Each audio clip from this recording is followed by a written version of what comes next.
Hi everyone. Mani Vijay education அகாடமிலேருந்து மணிகண்டன் பேசுகிறேன். நிறையா பேர் கேட்டிருந்தது தான் இந்த group 2A PSTM cut off எவ்வளோ வரும் அப்படின்னு சொல்லி கேட்டிருந்தீங்க.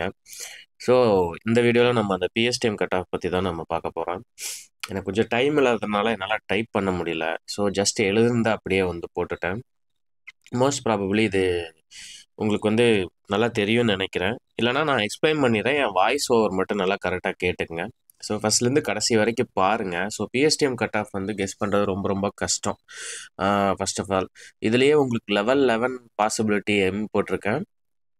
ப்ளஸ் எந்த இது வரைக்கும் கிடைக்கும் அப்படின்னு சொல்லிட்டு இந்த வீடியோவில் ஃபுல்லாக சொல்லியிருக்கேன். ஸோ ஃபுல்லாக ஒருத்தனா பார்த்துருங்க, ஓகேங்களா? நிறைய பேர் பார்க்குறீங்க, பட் ஆனால் யாருமே சப்ஸ்கிரைப்பு பண்ணுறதே இல்லை. ஸோ பார்க்குறவங்க முடிஞ்ச அளவு சப்ஸ்கிரைப் பண்ணிட்டு பாருங்கள். உங்கள் ஃப்ரெண்ட்ஸுக்கு பிஎஸ்டிஎம் ஃப்ரெண்ட்ஸுக்கு உங்கள் ஃப்ரெண்ட்ஸுக்கு ஷேர் பண்ணுங்கள், ஓகேங்களா? ஸோ இப்போ என்ன இதில் டிஃபிகல்ட்டிஸ் இருக்குது அப்படிங்கிறத ஃபஸ்ட்டே சொல்லிடுறேன், ஓகேங்களா? Last year group 2 cut off group 2A group 2 cut ஆஃபில் பார்த்துட்டிங்கன்னா நம்ம கணிச்சது எக்ஸாக்டாக இருந்திருக்கும், ஓகேங்களா? எக்ஸாக்டாக அந்த கொஸ்டின் வரைக்கும் தான் கிடைக்குன்னு சொன்னால் பர்ஃபெக்டாக அந்த கொஸ்டின் வரைக்கும் தான் கிடைச்சிது. ஆனால் அப்போ நம்மளுக்கு கிடைச்ச அஃபீஷியல் சாம்பிள்ஸ்னால் என்னென்னா, குரூப் 2Aல குரூப் 2க்கு இன்டர்வியூ போயிட்டு குரூப் 2Aக்காக வெயிட் பண்ணிட்டு இருந்தவங்களோட நம்மளுக்கு ஒரு மார்க் ரேஞ்சு கிடைச்சிது. அப்போது இத்தனை ரேங்க்குள்ளார இவ்வளோ தான் இருக்காங்க, இந்த கம்யூனிட்டி இந்த ஓவரால் ரேங்க்குள்ளார இவ்வளோ தான் இருக்காங்க அப்படின்னு சொல்லிட்டு ஒரு சாம்பிள் ஒரு 20 to 25 அப் டு 50 ரேங்க் வரைக்குமே நமக்கு கிடைச்சிருச்சு. ஸோ அதனால என்னென்னா அதை வச்சு நம்மளோட ஃபில்ட்ரேஷன் போட்டு இதில் எடுக்க முடிஞ்சுச்சு. ஸோ இந்த கட் ஆஃபுக்கு இந்த இது எப்படின்னா போன இதோட டோட்டலாக டிஃப்ரெண்ட்டு. போன டைம் ரிட்டன் எக்ஸாம் ஃபுல்லாக குரூப் 2Aக்குன்னு தனியாக நடக்கல, எல்லாத்துக்கும் ஒன்றா தான் நடந்தது. இந்த டைம் ஃபுல்லாக multiple choice exam. So multiple choice exam group 2 and 2A தனியாக நடக்குது, ஓகேவா? ஸோ இப்போ தனியாக நடக்குது அப்படிங்கிறப்போ இதுக்கான கால்குலேஷன் மெத்தட்ஸு இதெல்லாம் தான் டோட்டலாக வேறு மாதிரி இருக்கும். அதனால தான் நான் என்ன அப்படின்னா, ஸோ போன டைமு எவ்வளோ ஓவரால் ரேங்க் வரைக்கும் போயிருக்குது அப்படிங்கிறத வச்சு பார்த்தோன்னா கெஸ் பண்ணேன். உங்களுக்கு அந்த கெஸ்ஸிங்கில் பார்த்தோன்னா கிடைச்சிக்கிறது. ப்ளஸ் நம்மளுக்கு டெலகிராம் குரூப்பில் பிசி கம்யூனிட்டியில் ஒரு 30 சாம்பிளுமே, எம்பிசி கம்யூனிட்டியில் 35 சாம்பிள் நம்ம நண்பர்கள் எல்லாம் அரேஞ்ச் பண்ணி கொடுத்தாங்க. ஸோ அந்த சாம்பிளை வச்சு நம்ம டேட்டாஸ் சிம்பிளிஃபிகேஷன் பண்ணுறப்ப பார்த்துட்டோம்னா ஒரு அவுட்புட் கிடைச்சது. இது எக்ஸாக்டாக இருக்குமான்னு கேட்டால் கண்டிப்பாக எக்ஸாக்டாக இருக்கிறதுக்கான வாய்ப்பு ரொம்ப ரொம்ப கம்மி தான். ஏன்னா இது மல்டிபிள் சாய்ஸ் கொஸ்டின்.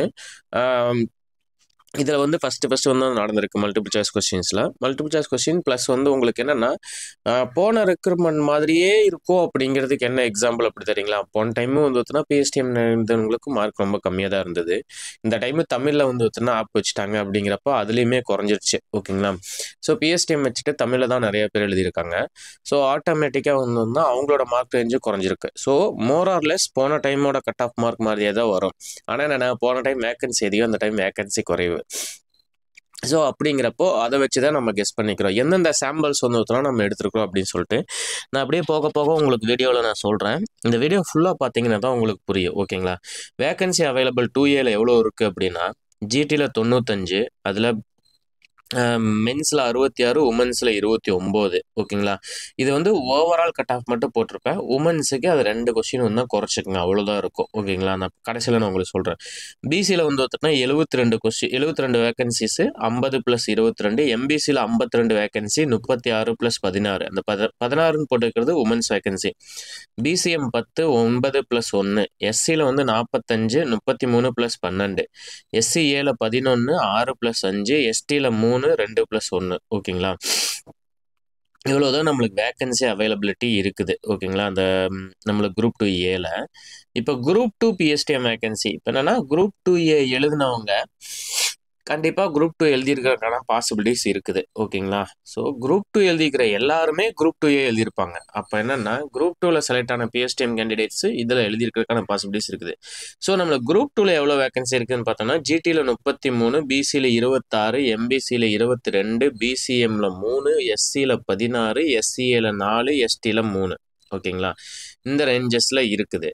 ஸோ இதிலிருந்து இந்த 33 பேர்த்துலேருந்து ஒரு குரூப் 2Aல கிளியர் பண்ண ஒரு 22 பேர் குரூப் 2க்கு போயிட்டாங்க அப்படின்னா, அந்த சார் ஒரு 10 பேர் பார்த்தோன்னா சரி இப்போ ஒரு 10 பேர் போயிட்டாங்க அப்படின்னு வச்சுட்டாலும் 22 வேகன்சிஸ் வந்து நம்மளுக்கு அவைலபிள். 22 பேர் அந்த சைடு போயிட்டாங்க அப்படின்னா, அதாவது நமக்கு வந்து 22 வேகன்சிஸ் அவைலபிள் இருக்கும். ஓகேங்களா? 10 பேர் போமாட்டாங்க அப்படின்ட்டு. அப்போ 22 அந்த மேல நம்மளுக்கு கிடைச்ச 95 எடுத்துக்கிட்டோம் அப்படின்னா, அந்த 95 + 22 எடுத்தா 117 டோட்டலா ஃபைனலா நம்மளுக்கு கிடைக்கிற அவுட்புட். ஸோ 117 வேகன்சி ஜெனரல்ல இருக்கலாம். அதாவது 117 ஆட்களுக்கு கிடைக்கலாம். வேகன்சி கிடையாது. 117 ஆட்களுக்கு. ஓகேங்களா? இது நல்லா புரிஞ்சுக்கணும். 117 ஆட்களுக்கு இதுல வாய்ப்பு கிடைக்கலாம் அப்படின்னு சொல்லி நான் வந்து கெஸ் பண்ணியிருக்கிறேன். ஓகேங்களா? ஸோ அப்போ பிசியில் எடுத்துட்டோம்னா 88 பேர்த்துக்கு கிடைக்கலாம். மேலே 75 இருக்கும். இதில் வந்து 16 இருந்தது. எம்பிசியில் 12, அப்போ 64 பேர்த்துக்கு கிடைக்கலாம். பிசிஎம்ல 2 பேர் இருக்கலாம். 12 வேகன்சி கிடைக்கலாம். அதே மாதிரி எஸ்சியில் ஒரு 8 இது கிடைக்கலாம். 53 வரைக்கும் கிடைக்கலாம். ஸோ இந்த மாதிரி ஒவ்வொரு கமெண்ட்டிலும் எத்தனை பர்சன்ஸ் கிடைக்கலாம் அப்படின்னு சொல்லி போட்டுக்கிறேன். ஸோ இதை வச்சு நம்ம கால்குலேட் பண்ணுறோம் அப்படின்னா, இப்போ ஜிடியில் 117 ஸ்லாட் அவைலபிள். அதாவது 117 பேர்த்துக்கு வந்து கிடைக்கலாம். ஓகேங்களா? அப்போ அந்த 117 பேர்த்தில் லாஸ்ட் டைம்லாம் பிசியிலேருந்து ஒரு 60% ஆஃப் மெம்பர்ஸ் வந்து பிசியில் எடுத்துட்டாங்க. எம்பிசியிலேருந்து ஒரு 40% ஆஃப் மெம்பர்ஸ் வந்து பிஎஸ்டிஎம்ல எடுத்தாங்க. எஸ்சி எஸ்டி எஸ்சிஎம் பிசிஎம்ல ஒருத்தர் கூட பிஎஸ்டிஎம் ஜென்ரல் சீட்டை எடுக்கல. ஜென்ரல் சீட்டு ஃபுல்லாக வந்து பார்த்துட்டிங்கன்னா எம்பிசி பிசி மட்டும்தான் ஆக்குபை பண்ணாங்க. ஸோ அந்த ரேஞ்ச் வந்து மோஸ்ட் ஆஃப் த இதில் வந்து 50-50 இருக்கும். நான் வந்து 60-40 போட்டுக்கிறேன். ஓகேங்களா? அப்படி 60-40 போடுறப்போ வந்து அந்த 117 வேகன்சி வந்து பிரிஞ்சிடும்.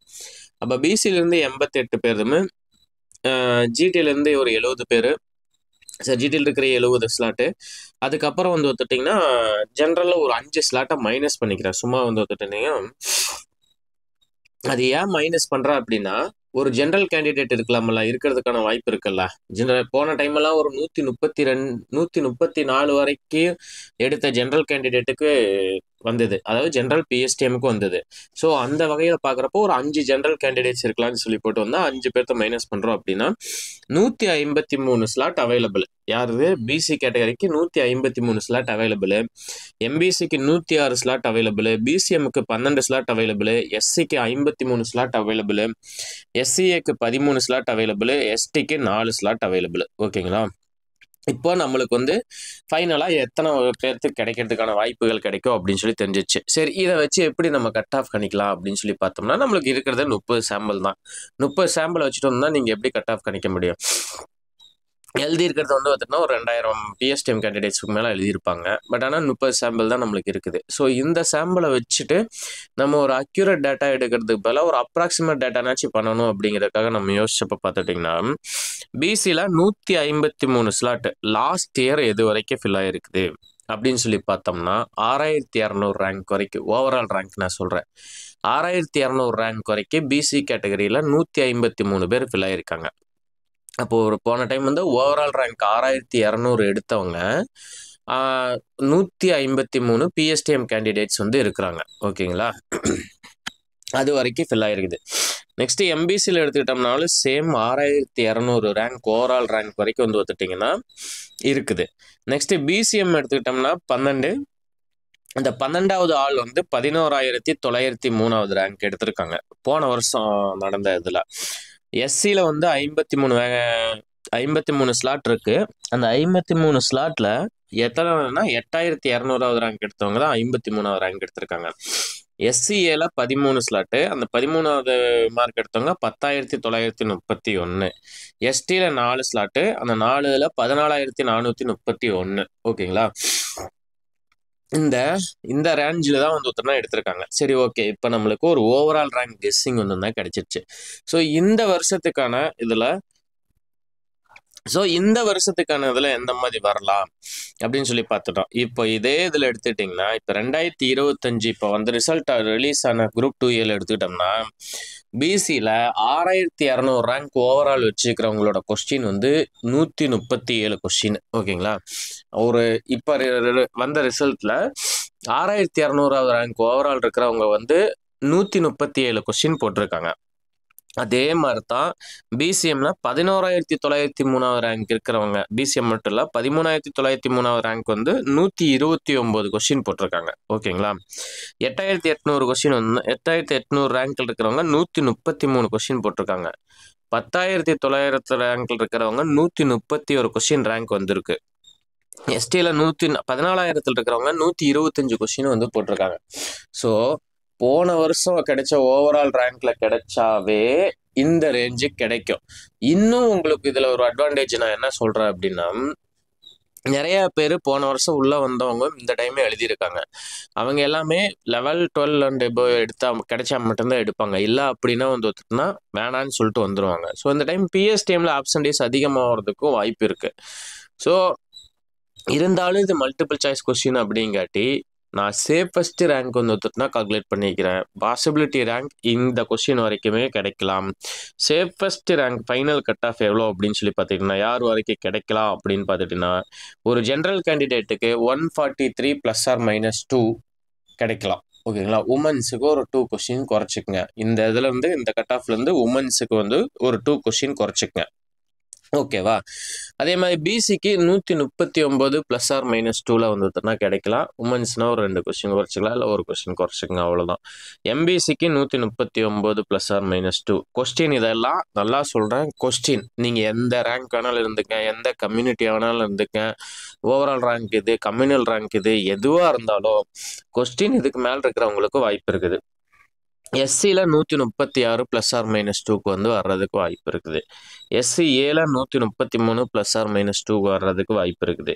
எஸ்டியில் 127 +or-2 வர்றதுக்கு வாய்ப்பு இருக்குது. ஓகேங்களா?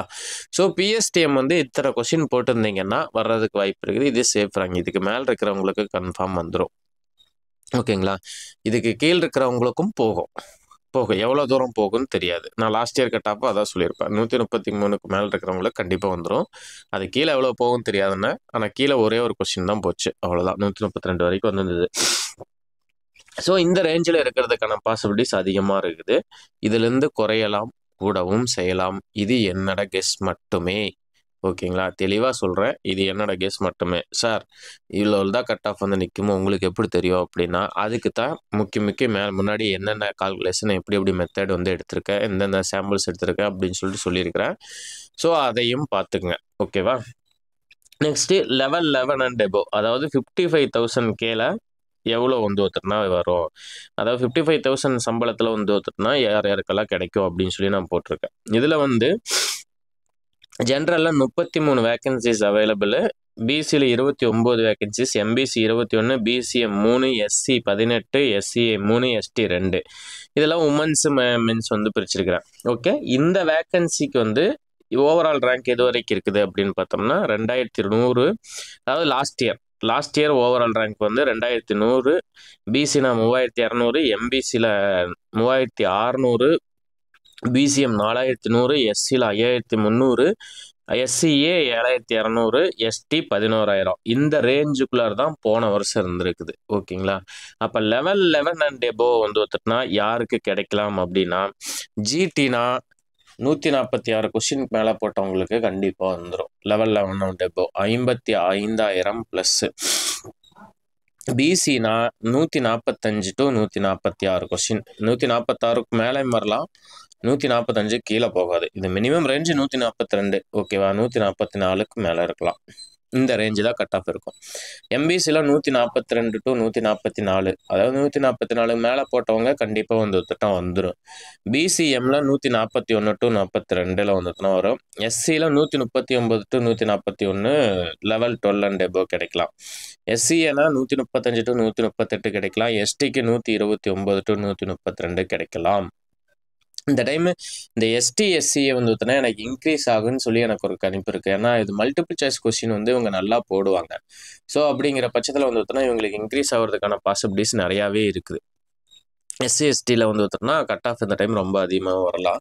ஸோ இந்த ரேஞ்சில் வரலாம் அப்படின்னு சொல்லி வந்தால் நம்ம கெஸ் பண்ணிக்கிறோம். இது ஃபுல்லாக வந்து லெவல் 11 அண்ட் போஸ்ட் எபோவ், அதாவது 55,000 ப்ளஸ் 55,000 சேலரி வந்து பார்த்தோன்னா வர்ற போஸ்ட்டு இது எல்லாமே. ஓகேங்களா? ஸோ இந்த ரேஞ்சில் தான் இருக்கலாம். இதுதான் ஃபைனல் கட் ஆஃப். இது பிஎஸ்டிஎம் சம்மந்தமான கட் ஆஃப்லாம் இதுதான் என்னோடய ஃபைனல் இது.